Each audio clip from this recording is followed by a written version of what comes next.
All right, and we are live. It's Friday night. It's Friday Night Fire with myself, Mike Phillips, right here, and my good buddy on my left. He's on your right. That is Matt Koenig. Matthew. And we are here to talk about some Bible and some Jesus and some Exodus tonight. And I was in the middle of copying and pasting stuff and some Moses. So, yeah. Anyway, we're here for another Friday Night Fire. As always, we remind you, wherever it is in my list of stuff, that our stream is sponsored by StreamYard. It is the best streaming software to get your message out across multiple platforms. It's awesome. You can do stuff like that. You can do a lot of other stuff, but we keep it very organic here on Friday nights. You get myself and Matt, and every once in a while some cool stuff on the screen. And we're going to talk about Get our cool organs. Our organs. So anyway, if you're interested in getting, that was like, I don't know.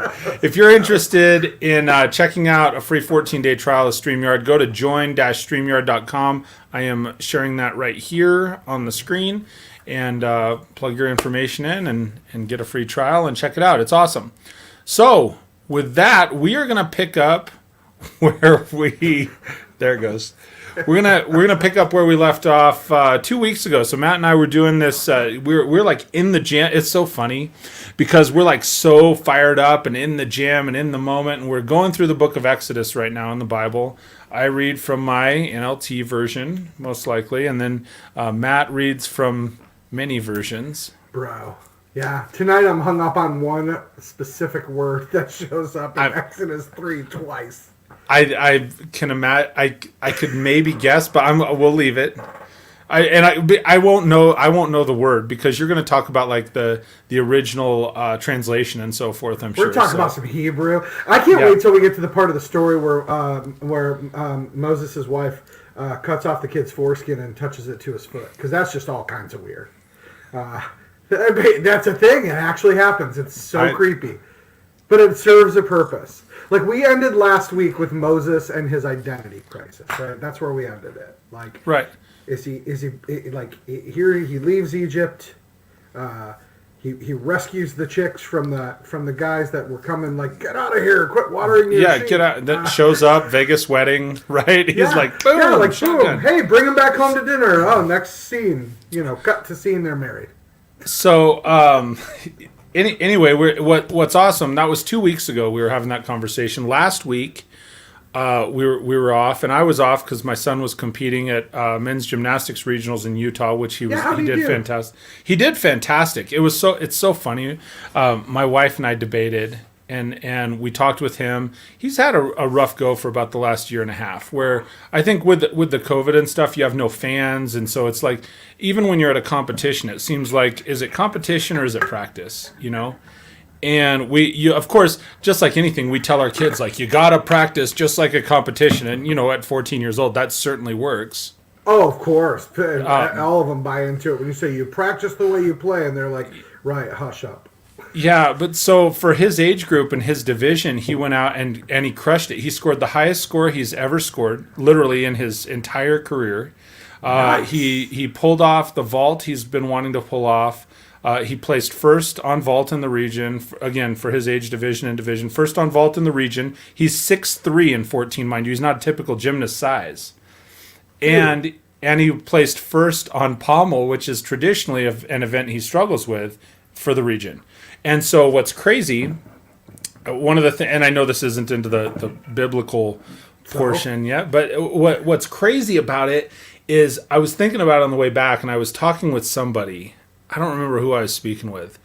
And I said, one of the unique things, because he does not have a typical gymnast frame. 14 years old, 6'3", like 170 pounds. Most gymnasts, they're little and short. Yeah, they're 5'6", 5'8". We had looked up tallest gymnast on record to get scholarships and so forth.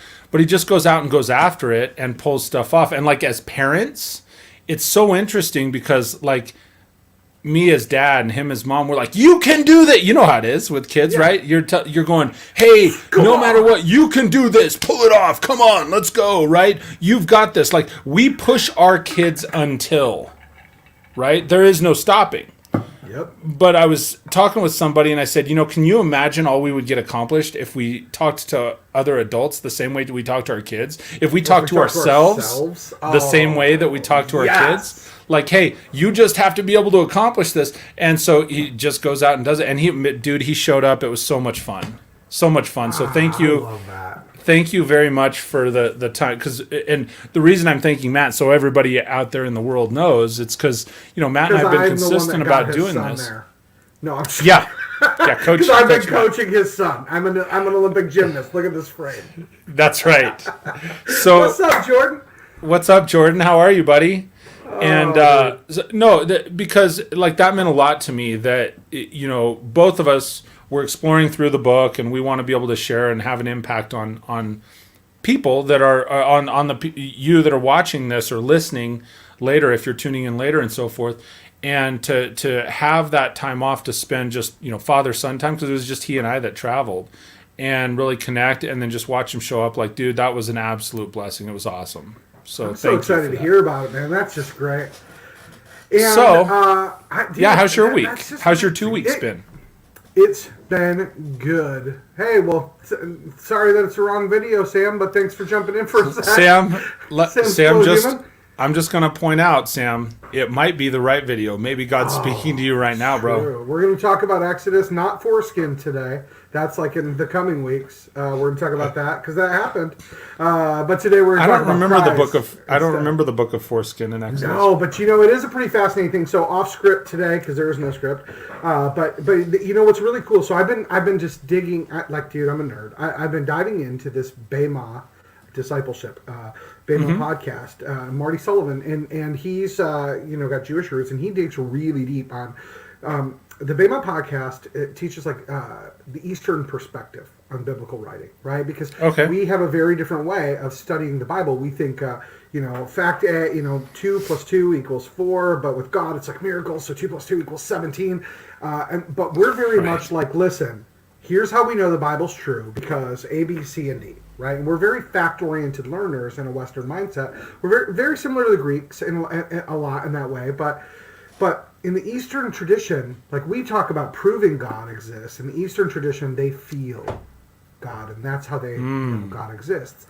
So as we look through the story, there are so many weird things that I never knew or understood. I'm like, wait, why did God is angry and he's going to kill Moses, and then Moses' wife cuts the kid's foreskin off and touches it to his foot, and then God what is going on there? And so the spoiler alert, little teaser for upcoming episode. It really speaks to the fact that how we ended last week. We've got Moses, who's an Israelite, found in a Moses basket, raised as an Egyptian. Right. So he's raised as an Egyptian, but every day, he's like we talked about last week, he's likely struggling with survivor's guilt, right? Because he was supposed to be killed. All the other boys were. Moses wasn't. Now Moses is raised by the most powerful man in the world. He's probably got his own Hebrew servants. He goes out, kills an Egyptian that's beating on the Hebrews, right? He tries to break up a quarrel between two Hebrews. They're like, "What are you going to do? Kill us like the Egyptian guy?" And then Moses runs away, and he's in the desert. And then when we fast forward, what we see is this. Moses was obviously raised as a Hebrew for 3 years. So he was circumcised. That's how the daughter of Pharaoh knew he was a Hebrew baby, right, floating on the river in a basket. Wasn't because the Charlton Heston movie, oh, look, it's a Hebrew blanket. No, it's because he had his foreskin cut off. Duh. So you fast forward, though, God's calling Moses to go free the people. And then what do we see? Moses didn't even circumcise his own son. So Moses wasn't living as a Hebrew. He wasn't identifying as a Hebrew. So much so that the command to circumcise his son on the 8th day, he had not done. Which is, part of what we learn from the Hebrew perspective. It's Moses had this identity crisis that he was struggling with. And so that's what happens with the whole foreskin deal. But we'll get even deeper on how the foot is actually often used as a reference to not to talk about your foot. You know how we make jokes the bigger the foot, right? So is it did she actually touch it to his foot? And the original, a lot of biblical scholars, Hebrew scholars, talk about that wasn't his foot. She touched it to. It was kind of comparing, look, see, it's gone from ears. It's gone. It's gone from his feet. Interesting. Yeah, it's really weird too because it makes it even creepier to think she touched it to his So, anyways, we're going to talk about some cool stuff in Exodus. So there's. You didn't know Hey, if that you're was just coming joining this us, welcome to Foreskin joining us. episode. We were talking Hey. about Moses' kids' foreskin. So, also one other good thing is we're getting into Exodus 3. I'm going to share this early. Matt has got a book coming out next Thursday. It's right? available now in the pre-launch, so you actually would get it today if you buy it on Kindle. So it is available. So here's what you do. It's secret book launch, which is not so. Matt's terrible at keeping secrets. So if you go to 633.today/secret book launch, and then you can get a Kindle copy for 99 cents. You leave a review, you get the audiobook for free. The hook is that's what I didn't get a chance to plug in yet. The email, I think you can do support@jesusway.xyz. I'm sure if you got one there that they and so forth. Just screenshot it, say, hey man, I left a review. And So- Mike Phillips wrote the foreword to my book. And Mike Phillips also recorded the audio for the foreword to my book. So you would love it, and you should get it. So go check that It's going out. to be the best book you read this year in under 2 hours. I think it's awesome, man. It is a really well written, genuine, just account of. And Mike doesn't of even get paid for saying that. So. I don't get paid. so with that, Exodus 3. Do we just want to? You want to do like we did last week? We'll just start at the first verse. Do you want to read go? it? Do you just want to read through Exodus? Just 3? read and just. How about you just stop me when we want to have a talk about it? So I think that is an absolutely delightful. delightful. So Exodus 3, 1. So it's Moses and the burning bush. One day Moses was tending the flock of his father-in-law Jethro, the priest of Midian, which from last episode was after he had the shotgun wedding. He led the flock far into the wilderness and came to Sinai, the mountain of God. Okay, pause. So just for the others, if you're reading different translations, it may say Horeb. And just to understand, Sinai is the mountain, Horeb is the region that the Correct. mountain is in. And this is going to be important as we go through Exodus later, because what I learned today on my 6-mile accidental walk is that the mountain there, when we think mountain, we think of mountains like this, right? Like there's a slow peak. But if you were to go to the area that's Horeb, we would see a lot more like Arizona, like straight up and down. So later when we read Cliffs. about Moses striking the rock, it's Mount Sinai that he's striking. But one would be like, well, how far up did he have to walk? Like what's the slope? It's like a wall. So it's a small thing, but it's going to matter in later episodes. Okay, sorry. Good go point. ahead. So he gets to Sinai. Okay. So he Also gets known to as Sinai, the mountain of God. There the angel of the Lord appeared to him in a blazing fire from the middle of a bush. Moses stared in amazement. Though the bush was engulfed in flames, it didn't burn up. This is amazing, Moses said to himself. Why isn't that bush burning up? I must go see it. It's, the way that they write in some of this is so it does make me smile. So It does. we're on chapter 3, verse 4. When the Lord saw Moses coming to take a closer look, God called to him from the middle of the bush, Moses, Moses. Here I am, Moses replied. Do not come any. Let's stop there, though. Let's look at this, because let's look at verse 2 and verse 4, because there's something that stands out there that's a little interesting. Okay, so verse 2, there the angel of the Lord appeared to him in a blazing fire from the middle of a bush. Moses stared in amazement, though the bush was engulfed in flames, didn't burn up. And then 4 is when the Lord saw Moses coming to take a closer look, God called to him from the middle of the bush, Moses, Moses, and then here I am, Moses replied. So who what does verse 2 say? Who was talking to our man Moses? Is this a verse trick 2. question? Is this a trick question? No, just like who does it say in verse 2? There the angel of the Lord appeared to him in a blazing fire. So an angel was speaking to him. Okay. Right? So, but then immediately verse 4 says that what happened? It says when the Lord saw. God called to him. Yeah, so it's an interesting thing to look at when we see here. It's like, was it God in the bush? Was it the angel in the bush? Who is the angel of the Lord in the bush? Like, this is an interesting thing to look at. Because some people say the angel of the Lord is who? Some imply this is Jesus in the Old Testament. I just think it's a unique thing to point out. I don't know why Moses wrote it this way, because Sure. Moses authored Exodus, but it's an interesting thing to point out that it says the angel of the Lord appeared to him in a flame, and as Moses looked, he says, I got to go over and look at this remarkable sight. Why isn't it bring up? And then it says, when the Lord saw he had gone over, God called out to him from the bush, Moses, Moses. There's another story in the Bible where God calls out to somebody, and it's in the book before this, when someone is hiding. When he calls out to, when he calls out to Adam, and they're like, "Oh, or is it Adam?" And says, "Well, where are you?" "Oh, well, we're naked." And he's like, "How do you know that?" Right? Yeah. So we've got an interesting thing here that we see, like almost or something. Sin enters the world. Adam and Eve hide, and God, who can see everything anyway, walks in and goes, He already knows. Hey, where are you at? And the interesting thing is, we see the angel of the Lord appear to Moses, and then it says, when the Lord saw that he had gone over to look, which Moses, really and then. Well, it is like a throwback. Mm-hmm. Well, the throwback too is, look at Moses' response. Here I am, like it's identical, right? Here I am. Thank you. And so, but here's the interesting thing. Here's one of the things, as you point this out. What's very interesting to me, the angel of the Lord appeared to him in a blazing fire. It's almost like, Father, Son, Holy Spirit. And like you're saying, okay, well, if it was Jesus, the prequel, if you will, people understand prequels in today.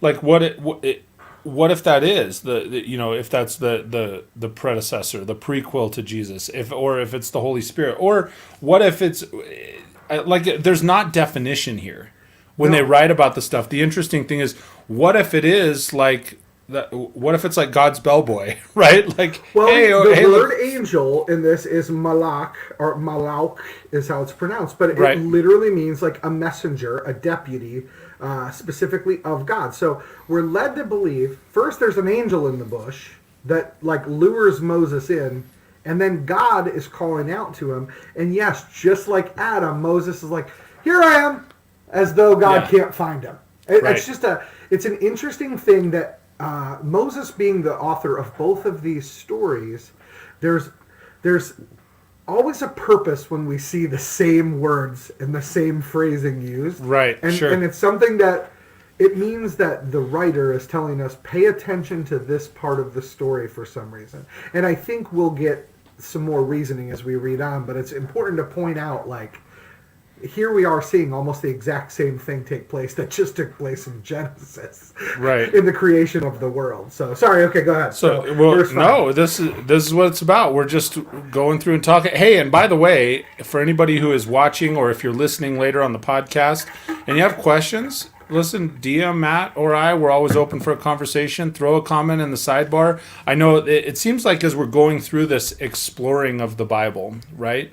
One of the things that I found interesting is, and because we've got a decent audience that comes in and out, but I do find it interesting that as we've taken on this new format, people are listening and absorbing it. That's how I take it. It's actually pretty cool. But if you have questions, jump in, or grab a Bible and jump in, right? Grab a Bible for sure. So. Where are we? 3:5. Don't come any closer, the Lord warned. Take off your sandals, for you are standing on holy ground. I am the God of your father, the God of Abraham, the God of Isaac, and the God of Jacob. When Moses heard this, he covered his face because he was afraid to look at God. All right, stop. I knew he was going to. Did you guys see how I did that? I knew he was going to stop me there. We're not even going to make it through this book tonight, just so you guys know. We might not, but what are you noticing in verse 5 that stands out to you? Because there's two things that stand out to me, but I want to see if they're the same things.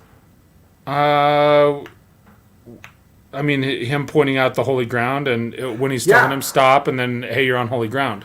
So now, hold on a minute. Before this, when was this ground holy, right? Like, we don't see anything else talking about this ground being holy before this. But where did it say Moses was at with the sheep again? Where did it say Moses was Yeah, at like with it? in the first verse, where is Moses Yeah, leading so this going flock? back, he led the flock into the wilderness and came to Sinai. Now, here's the interesting thing, okay? So At least in this translation. Yeah. Okay. So Moses is shepherding the flock of his father-in-law Jethro, the priest of Midian. He led him to the far side of the wilderness and came to Horeb. So there's a couple things. One, when Moses fled, he was wandering where? In the In wilderness. the wilderness. So this is the same area that Moses hid before. So Moses is familiar with this area. What's up, Rich? So What's up, Moses dude? has been in this area. He spent quite a bit of time in this area when he fled Egypt. So why would Moses lead the flock back to the same place that he was hiding before? That's something to point out. It's like we get told this place is Horeb, but we don't know why it's holy. But we're going to learn later, where does Moses meet with God? On what mount? Mount what? Mount Sinai. So this is our introduction. We're going to learn Horeb is this area, but we're learning right now. God is saying this is holy. Moses doesn't even get what's going to take place later on in the Exodus, that this is the very place that he's going to keep communing with God and Right. get all of this stuff. So the place Moses So hid- there's the that's the prequel too, guys, if you didn't catch that. And So the gals. place that Moses took refuge from Egypt, where he was hiding from Egypt, is now the place that God is going to show up, and Moses can take refuge in God. So this is a really, really interesting, just a really interesting thing in the story that we learn is like, okay, what makes this ground holy? This is the same ground you were hiding from the Egyptians in. What's good about this? But God is using the place that Moses identified with a place to go hide from Egypt and be safe. God is now shifting that identity to know this is the place that you meet with me. Where That's interesting. I'm going to bring That's good. all of my people to safety like- and underneath me. Right here. Yeah. No, that's So good, it's good. man. And then, but what's the other thing that stands out? Because there's another callback we hear. You know, I want to point this out. If you guys are watching right now, I am thankful that Matt asks mostly easy questions. Because we don't meet prior to this. And so at least he sets me up. So it looks like I know what I'm talking about. I'm sorry, what was the next question? No, what's the other thing that stands out that's weird in that, though? What else do you notice that happened that we've seen before in Scripture that Moses wrote? In that verse. I don't know. You tell me on this one. When after God tells Moses who he is, what did Moses do? Covered his face. Yeah, Moses Right. hid from God, right? It Yeah, he says immediately- Moses hid his face because he was afraid to look at God. Where else did we see that happen in Scripture? Where else did we see someone hide from God? We were just talking about it. Yeah, right? Genesis. Beginning of Yeah, Genesis. so the interesting thing is we've got Moses, who we've already talked through last week, how he's having an identity crisis. He's hiding he's not living as a Hebrew, right? And now we've got Moses, the God of Moses's lineage here, shows up to meet with Moses, and Moses hides. So Moses has been living a life of sin, we could say, a life apart from God, and now Right. he's hiding from God as a result. Adam entered into a life of sin, and what was the first thing he did? So when Hid. God showed up to be with him? He's like, he's gonna know. Yeah, look, because that's gonna work. It's one of the. It's like when we're the 6-year-old, right? And it's Yeah. like, hey, if I close my eyes, you can't see me. Can't see me. I love it. That's Okay. exactly what it is. Okay, throw All back. right, so I'm gonna this keep is reading. You're where- gonna keep expanding, unless you want to read. No, verse 7, and I want you to read verse 7. Just read 7, 8, and 9, and let's stop after that, because this is the word, the crux of this tonight is right. And I can. It's okay. I can read your mind, so I know when to stop because I most of the time. But unless I read really fast. Okay, 7, 8, and 9. Then the Lord told him, I have certainly seen the oppression of my people in Egypt. So he saw the oppression of the people in Egypt, but he can't see you if you hide your. Anyway. But you can't see if you cover your eyes. I've heard their cries of distress because of their harsh slave drivers. Yes, I am aware of their suffering. So I've come down to rescue them from the power of the Egyptians and lead them out of Egypt into their own fertile and spacious land. It is a land flowing with milk and honey, the land where the Canaanites, Hittites, Amorites, Perizzites, Hivites, and Jebusites now live. Look, the cry of the people of Israel has reached me, and I have seen how harshly the Egyptians abuse them. I'm going to finish this one too. Now go, for I'm sending you to Pharaoh. You must lead my people. You must lead my people Israel out of Egypt. Awesome. Okay. So this is the fun part. So Hi, when Cassie. we hear the story, Nice to see you. What's up, Cassie? So when we hear the story about the Exodus, I don't know how you've been taught it growing up, but in the few times that I went to church or all the movies, I hear about how God's anger, right? Because of God's anger, he was going to punish Egypt. Okay? Bobby Lou, that's my boy Bobby Lou Vanos. Nice. Down in Texas. We talked on the phone for like an hour earlier, man. I love Bobby Lou. So all the times we hear about like Old Testament God, wrathful, angry God, Right. New Testament God, Jesus, love. He's fixing, Right. he's protecting us from angry God, right? Like that's what we Right. hear. But this is where we're going to learn very clearly that this is the same loving God that rescued us, because the first thing he said in verse 7. He says, I have observed the misery of my people in Egypt, and I've heard them crying out because of their oppressors. There is a word here. This is where I'm going to get... This is where Matt gets all Hebrew and Greek. And So, well, there's a word here that Marty Sullivan was talking about in Bema that I never identified like how this ties in. But there's Okay. a word called sa'akah. And it's the crying out. But this is a different kind of cry, because we don't see this when it says in Exodus 2, like the people cried out, God heard their groaning. But this version of crying out, when he says, I have heard them crying out because of their oppressors. This is a tza'akah. This is a cry that when this happens in the Bible, and we see this in Exodus 3, Exodus 9, Exodus 11, Exodus 12, Exodus 22. Every time we see the tza'akah, the crying out, we see God answering it. Every time we see this cry of the oppressed, we see God step in and go, I'm going to do something. And this is what I love, dude. Like this, for the people that are like, well, your God can't cure COVID, or your God this, it's like what we see through the history of God in the Old Testament. When we see the Exodus, this isn't God going, Egypt's not living the way I want, so I'm going to send some plagues and wipe them. This is the beginning of God going, I have heard the cry of the oppressed, and I'm not going to let this happen. here I come. We see it later in the story too, where it says, like, if you take a widow's coat and she cries out, I will hear her cry. I will hear her sakah. Like, this is the type of cry that does not go unanswered by God. And now we saw it again in verse 9. Now, another thing we read about in the Bible, right, is like when something gets repeated, it matters. So in the way Moses wrote this, verse 9 says, so because of their sakah for help has come to me, and I have also seen the way the Egyptians are oppressing them. Therefore, go. I'm sending you to Pharaoh so that you may lead my people out of Egypt. So how does that matter to us today? There are times that we call out to God. We're like, God, I need you to get me out of this. And God's like, dude, I have equipped you to get out of this. Like, this is not like I'm with you. I'm with you in the storm. But this isn't something that requires, and this is eisegesis, right? Like, this is not something I'm pulling out of the Bible. This is me saying a lesson we can learn, right? This is not written down, but it's an important one. There are some times where we go, oh, God, I need you to do this. And God's like, I just need you to make better decisions, Matthew. Well, here's the perfect, here's the thing. This is the perfect segue. And I have a lighter version than Matt. Because but here's the thing that I think people wouldn't get. When we're reading an English translation, Come on. the word cry is cry, right? Oh, they cried out to me. They cried out to me. They cried. There are lots of places in the Bible where someone cries out. So I think it's so relevant that you're bringing up, Matt, that it's like, hey, sa'akah specifically this is a cry of the oppressed. It's not just somebody crying out. And so here's where we go with Bible Light, if you will.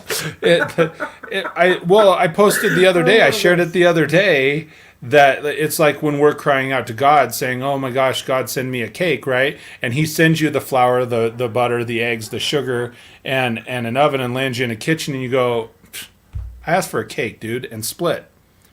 That's dude. not the oppressed, right? No, and we're going to see this so much throughout Exodus when they say, when it says that God let them leave Egypt with cattle, with stuff to make bread, but not what the Egyptian needs. He sent them with a buffet, okay? A Las Vegas, like the Bechamel buffet in Caesar's Palace. They leave Egypt with livestock, with food, with everything. They've got meat, they've got bread, they've got all they need. And they literally say to Moses, well, geez, why is God going to give us some meat? And it's like, you got to... Like, he's been raining bread from heaven for you to cook, like manna for you, enough for everyone. And there are things that we will learn in Exodus that so represent today where, like, when people say, well, why isn't God doing this? It's like, oh, you mean why isn't he doing what you demanded and commanded that you want right now? And we learn in this story of Exodus that God does answer when God's people need him. And I'll bring this to what we've talked about before in the show. When my friend, stage 4 cancer, was going to die. I'll tell you what, there was a cry out to God for him, right? Like, we can't lose, we can't lose him. Now, it wasn't a tzedakah. No one was being oppressed by this. But when we cry out to God, and God knows what we need when we need it, God shows up. But now flip the script. There's sometimes where we say, God, we want this healing. We're like, why doesn't he bring healing? And I think we've even talked about, like, the guy that had been at the gate, right, or down by the pool for, like, years, right? And nobody's putting him in the pool. Nobody's helping him. Nobody's doing stuff. And it's like, why did it take that long? Well, because there was an appointed time. Jesus brought healing so certain people could see the healing. Right? So we don't always know why, but what we learned so far in Exodus is that God says, when my people are truly being oppressed and they cry out, I'm going to show up. And I think let me ask you this. Today, they might go, but I'm oppressed. But are you? But are you? And no, but trust I'm me, saying, that I would bet you that say this all day long, right? Like, I'm being oppressed. I might think if my income is at a certain level, I'm being oppressed. And maybe I am, but have I cried out to God, or have I tried to go fight people because of it? I don't know. So we've got to look at Scripture, like, it was written for the people it was written for at the time, but we have it today because we can learn lessons from their successes and their failures, right? 100%. I'm going to keep reading. Okay, We're 35 minutes in. But wait, what? Oh, crap. Okay. Okay, so let's go. Here's one of the things I want to get to is the spotlight that's in my Bible too. So, what verse is that? It's not a. It's 3:11, 3:13. It talks about some in verses 4. So we're coming to perfect. It. Just let's go through verse 14 tonight, and then we can pick up the rest next week. Well, I mean, we've got time. I got time if you got time. All right, then let's go. But Moses, so here I want to go back through this because he says, "Now go, for I'm sending you to Pharaoh. You must lead my people to Israel out of Egypt." Verse 11. But Moses protested to God, "Who am I to appear before Pharaoh? Who am I to lead the people of Israel out of Egypt?" God answered, "I will be with you, and this is your sign that I am the one who has sent you. When you brought the people out of Egypt, you will worship God at this very mountain." There's the prequel. But Moses protested, "If I go to the people of Israel and tell them the God of your ancestors has sent me to you, they will ask me, 'What is his name?' Then what should I tell them?" I'm going to keep going because I know what's coming from you. Maybe you do. God replied to Moses, "I am who I am. Say this to the people of Israel, I am has sent me to you." God also said to Moses, "Say this to the people of Israel, Yahweh, the God of your ancestors, the God of Abraham, the God of Isaac, the God of Jacob has sent me to you. This is my eternal name, my name to remember for all generations." So I'll pause there. Yeah, so let's look at verse 11. Okay, so God tells him, I am sending you. He said, verse 9, "So because the Israelites cry for help has come to me, I have also seen the Egyptians oppress them. Therefore, go. I am sending you to Pharaoh so that you may lead my people, the Israelites, out of Egypt." But Moses asked God, "Who am I that I should go to Pharaoh and bring these people out of Egypt?" So here's God going, "Hey, go do this." And Moses is going, "Who am I?" Why would Moses ask that question to God, do you think? Like, what do you think? What about that question strikes you as interesting? I think even right now, to compare it to now, I think oftentimes people ask that question. Anytime we're faced with a difficulty, the first thing is like, well, what equipped me? Who am I to do this? I think that right now plays to human nature. Like, who am I? Very accurate. And Moses, in his life, he was only in his Hebrew home till he was 3, right? So he would have been circumcised as a Hebrew. Likely reminded every day he wasn't quite Egyptian enough, right? Right. But if Moses was raised in an Egyptian home, what God... Hey, Bobby Lou's daughter's a cute little girl there. Right? She sure is. Super relevant topic.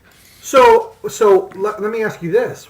Yeah. What do you, being raised in Pharaoh's home, what God would Moses have been taught about? Gods. What right? gods? So Moses wouldn't have been raised in a household that taught him, here's the Hebrew God, and when he tells you to do, you do. You do. Right? There was obviously something about what happened, but it was interesting that Moses saw a bush on fire. Like, what? Like, this is a trip. Off script, Joe Rogan likes to say that it's because there are theories that the bush was like mescaline or whatever, or something like that. So like the bush was on fire, which made him stoned, which opened up his third eye, and he was able to like see, which I think is a hilarious, but albeit scientific attempt to try and scientifically talk about the supernatural. So it was kind of funny that he brought it up, because I was like, you don't even believe the Bible. And it's interesting, though, that you're trying to talk about maybe proving. And then Joe Rogan was like, like he might have seen God. Like, if you can open your third... I'm like, okay, bro, stick to MMA. I love you. But here's the interesting thing. He gets sideways sometimes, man.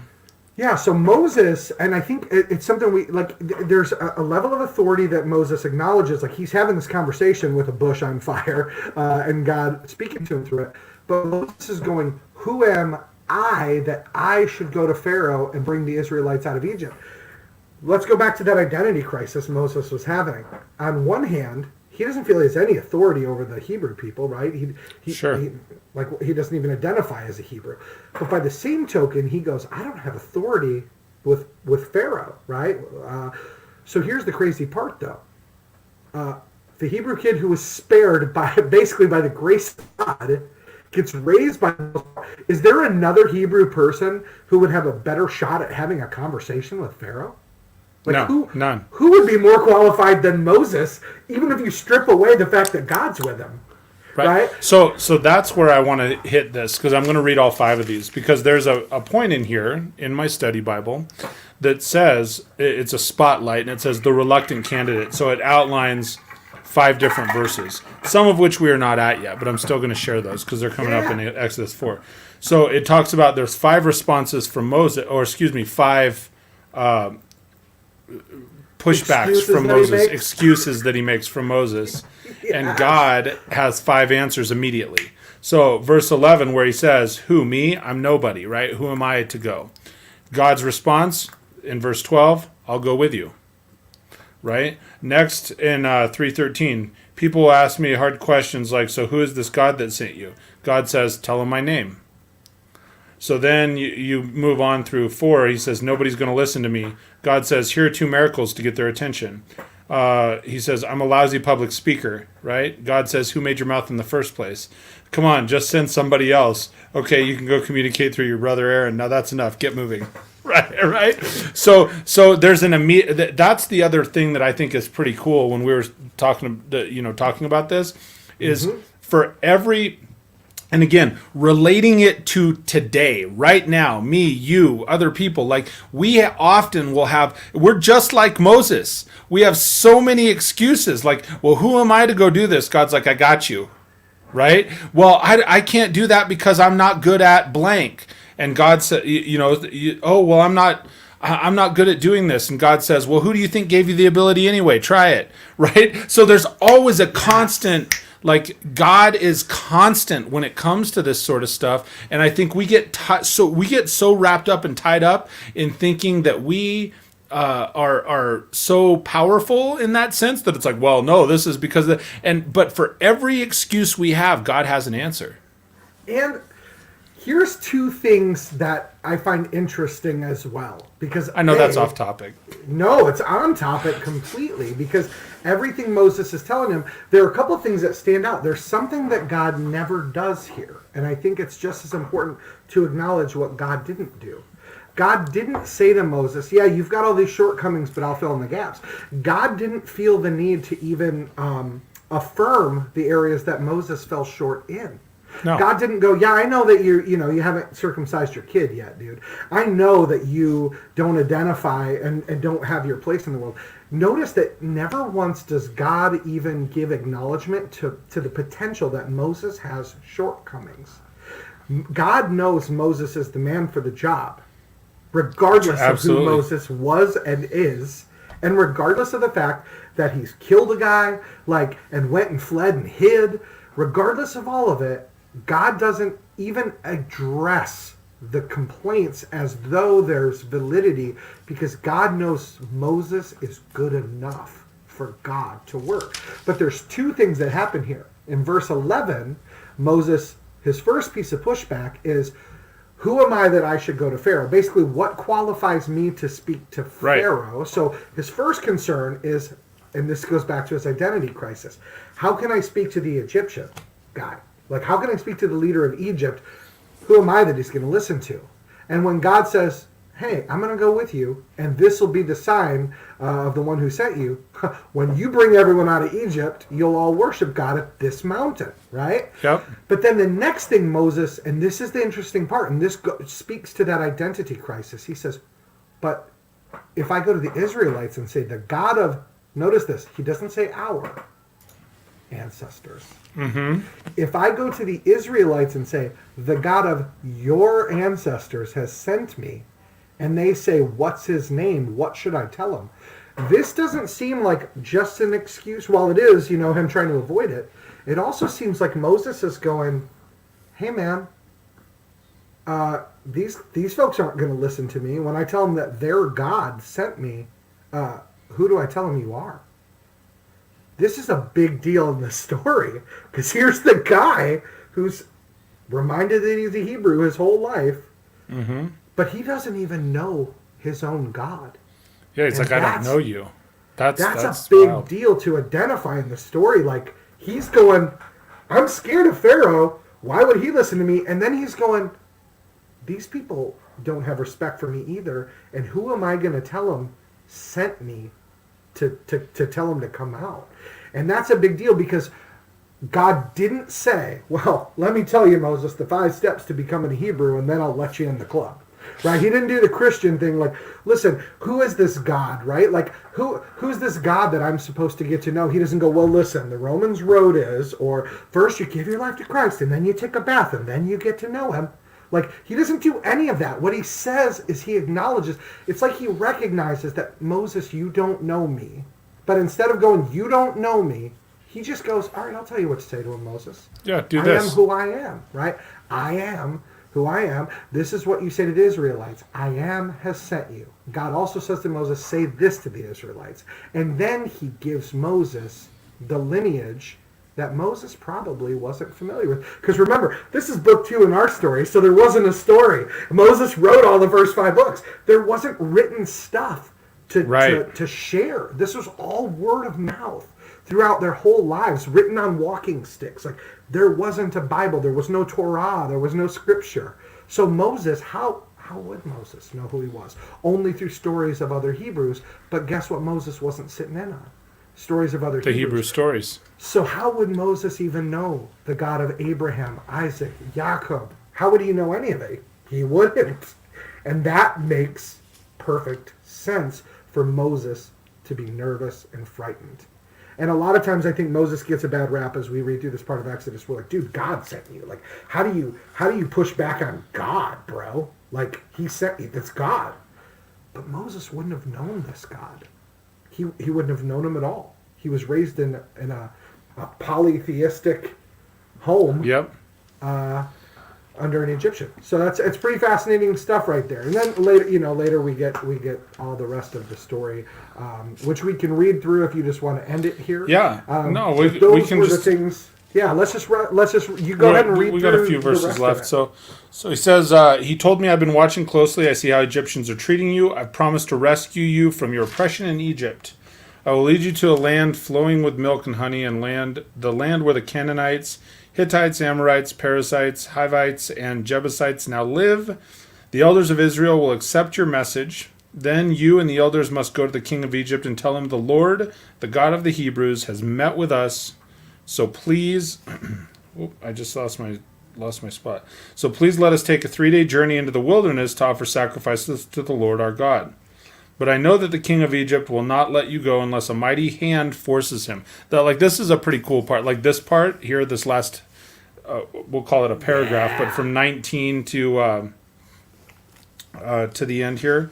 So he says, but I know the king of Egypt will not let you go unless a mighty hand forces him. So I will raise my hand and strike the Egyptians, performing all kinds of miracles. I'd say miracles are in quotes now, right? Miracles among them. Then at last he'll let you go, and I will cause the Egyptians to look favorably on you. They will give you gifts when you go, so you'll not leave empty-handed. Every Israelite woman will ask for articles of silver and gold and fine clothing from her Egyptian neighbors, and from the foreign women in their houses you will dress your sons and daughters with these, stripping the Egyptians of their wealth. This makes me so. This is just good, dude. So what Verse stands out 18. to you about that? Verse 18. Oh, yes. I'll tell you what stands out to me, Mike.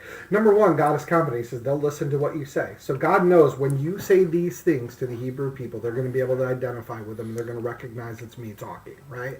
But Here's the interesting part. The last part of verse 18. Now, please let us go on a 3-day trip into the wilderness so that we may sacrifice to our Lord. How long is that trip? How many years are they wandering around? Did God just tell Moses to go lie to Pharaoh? Yeah. I didn't know where you were going with that. No, that's a whole entire episode. But the interesting thing is, and I think Marty Solomon was talking about this, was that he basically was saying, there's a couple of trains of thought. One, hey, let us go worship our God for 3 days and make sacrifices, right? Like maybe that was a legit request. Like, let us go worship our God, right? Let us go give honor to our God. But Pharaoh's going to say no, and that's where all the stuff comes, and then it's going to be we're leaving forever. Or God didn't owe Pharaoh honesty because Pharaoh's been oppressing his people, right? Interesting. So God's like, just go say this because that'll get you out of there, and no matter what happens afterwards. You don't know, but it's interesting. But verse 20, this is maybe that, and like you said, maybe that was the original intent. Hey, go tell him we're going to have 3 days, and then he's like, hey, changed my mind. So verse 20, and then we got to wrap it up. Yep. I know not only because of the time, but also because Dara knows it's 30 minutes, and I know she's planning dinner, and then it's longer. But verse 20, but when I stretch out my hand and strike Egypt, that part of the sentence. So if you look at Pharaoh and how he's represented, he's always got something in his hand. Okay? And do you know what that is that he's always holding? If you look at pictures. Scepter? Yeah, or a shepherd's crook even too. It's usually like both crossed, right? So when Pharaoh would stretch out his hand over Egypt, right, he would command things. So this visual is a very important one because God knew Moses would understand the meaning of that. See, Marty Sullivan talks about this. There's two things going on here. There's there are two kingdoms. This is a tale of two kingdoms: empire and shalom. Right? Empire and shalom. Egypt is empire. When Pharaoh stretches out his hand, he makes decrees, shows his power, and God is saying, "I'm going to show you that real power isn't oppression. Real power is freedom, freeing people from oppression. Real power is." Saving people, loving people. So as we see this wrap up, we do see God give Moses something that he can identify with to say, grab a hold of. You can recognize when this happens, what it means. Like Pharaoh says, we're going to go wipe out whatever. God's saying, when I stretch out my hand over this is what's going to happen. And now Moses is starting to at least get a visual of like, oh, this God gets it. Like now I get it. The way this God's talking to me now, I get it. So there's so many cool little things, man. that I genuinely didn't know. In all the times I've studied Exodus, I'm just like, oh, God's letting Moses know he's about to let the Egyptians have it because he's angry at them. And it's not about the anger as much as it's about the rescue that God's putting Moses out. So Sakah, cry out, right? There, the Sakah we've seen twice, and God says, I'm coming for you guys. So that's Exodus 4 will be a good place to pick up next week. Absolutely, and we will pick up from Exodus 4. A quick reminder for everybody, you can go to, first off, before we just try and sell again, but you go 633.today/secret book launch to get Matt's new book. Thank you for everybody who, we value your time, and we hope you're gaining something out of, it's kind of an open Bible study, exploring the Bible here on Friday nights on Friday Night Fire. You can also go there, get a Kindle copy for 99 cents, leave a review. You can get the audiobook for free. The audiobook is awesome. I've not listened to all of it, but what's the time frame? It's a couple hours. Yeah. Under 2. Yeah. Under 2 hours for the whole book. So it's not a long one. No, but it's a good one. So you should check that out. And we appreciate you guys. Do me a favor, if you would. Share this episode out. If you know somebody that's wanting to get into and understand the Bible, we're walking through Exodus the next several weeks. We're going to continue this because both of us enjoy this part of the Bible, and we'd love to have you join us on this journey. And until we see you next time, I'm going to go ahead and take us out. So share this, like it, love it. Subscribe to both of our YouTube channels. Mine's youtube.com/with Mike. Matt's is youtube.com/JesusWay. And we would love to sing Tim McGraw, by the way, when you're like, I like it, I love it, I want some more of it. I don't know why, but it happened. You know what's why, up, Matt Winiata, all the way in New Zealand, our Kiwi brother. We're praying for Cam, bro. Prayed for Cam before, his son. We love you, man, and we got you, dude. God's got you, man. So you know why Tim McGraw sings that song? Yeah, because he's in love with Faith Hill, and that's no, it's so you don't have to. That was good. That's quick. I get my guys at work with that. That was well done. I do a better Bob Seger than Tim McGraw. I'm not gonna absolutely. Thanks again, everybody. Until we see you next week. Tune in next Friday night? Oh, that's my alarm. Next Friday night, 5 Pacific, 6 Mountain, 8 Eastern, and we will plan on seeing you back here then. God bless you. Love you guys. Love you, Mike. Appreciate y'all. We'll see you next week. Love you, buddy.